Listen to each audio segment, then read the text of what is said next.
Welcome to learning concept by Gani sir. आप सभी का हमारे यूट्यूब चैनल पर हार्दिक स्वागत है। आज के इस क्लास में हम लोग चर्चा करेंगे गोलीय दर्पण से प्रतिबिंब बनने का जो नियम होता है उसी नियम के बारे में आज हम लोग चर्चा करेंगे।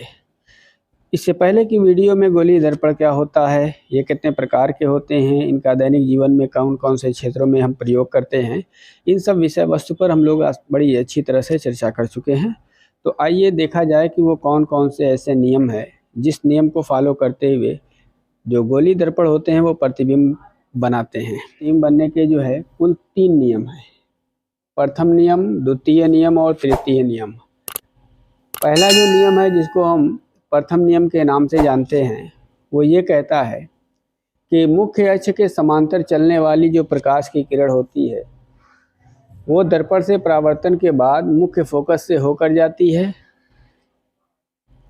अगर अवतल दर्पण होगा तब, या फिर मुख्य फोकस से आती हुई प्रतीत होती है अगर उत्तल दर्पण होगा तब। चित्र के माध्यम से हम लोग इसे समझने का प्रयास करते हैं। ये आपका अवतल दर्पण है, ये आपका उत्तल दर्पण है। इसमें जो मुख्य अक्ष है वो ये वाला है।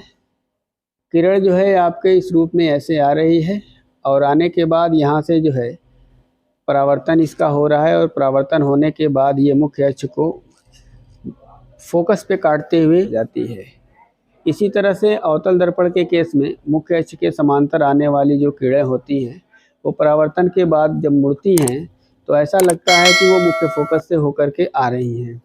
तो प्रथम नियम यही कहता है कि मुख्य अक्ष के समांतर चलने वाली जो प्रकाश किरण होती है वो दर्पण से परावर्तन के बाद मुख्य फोकस से होकर गुजरती है अवतल दर्पण होगा तो, या फिर मुख्य फोकस से आते हुए प्रतीत होती है अगर उत्तल दर्पण होगा तो। ठीक है। द्वितीय नियम ये कहता है कि मुख्य फोकस से होकर जाने वाली या मुख्य फोकस की ओर आने वाली प्रकाश की जो किरणें होती हैं वो दर्पण से परावर्तन के बाद मुख्य अक्ष के समांतर हो जाती हैं।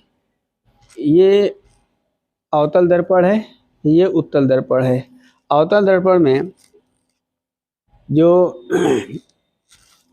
किरण है वो मुख्य अक्ष को फोकस पे काटती हुई आती है और आने के बाद यहाँ पर जब अवतल दर्पण से टकराती है तो इसका जब परावर्तन होता है तो जो मुख्य अक्ष होता है उसके ये समांतर हो जाती है। ये आपका अवतल दर्पण है और यहाँ से ये किरण ऐसे इस पे आ रही है, आने के बाद इसका परावर्तन हो रहा है और ये मुख्य अक्ष के समांतर हो जा रही है। इस किरण को अगर हम इधर बढ़ाते हैं तो ऐसा लगता है कि ये किरण जो है फोकस की तरफ बढ़ रही है। तो वही बात यहाँ पे लिखी गई है कि मुख्य फोकस से होकर जाने वाली अगर अवतल दर्पण होगा तो, या फिर मुख्य फोकस की ओर आने वाली अगर उत्तल दर्पण होगा तो प्रकाश की जो किरण होती है दर्पण से परावर्तन के बाद या परावर्तित होकर के मुख्य अक्ष के समांतर हो जाती है। तो चित्र के माध्यम से हम इन बिंदुओं को स्पष्ट करने का यहाँ प्रयास कर रहे हैं। तीसरा नियम ये कहता है कि दर्पण के वक्रता केंद्र से होकर के जाने वाली या वक्रता केंद्र की ओर आने वाली प्रकाश की किरण दर्पण से परावर्तन के बाद अपने ही मार्ग पे वापस लौट जाती है। ये अवतल दर्पण है, इसका ये वक्रता केंद्र जो है ये C है।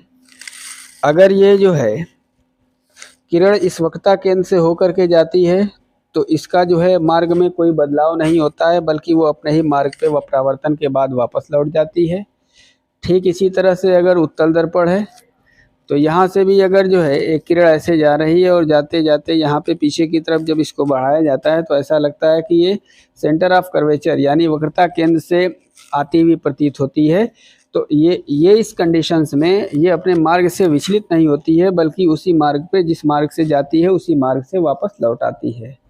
तो डियर स्टूडेंट्स, आज की इस क्लास में हम लोगों ने गोलीय दर्पण द्वारा बनने वाले प्रतिबिंब के बारे में जो नियम था उस नियम के बारे में अध्ययन किया। वीडियो को लाइक, शेयर और सब्सक्राइब करना न भूलें। मिलेंगे फिर नेक्स्ट वीडियो में, तब तक के लिए बाय।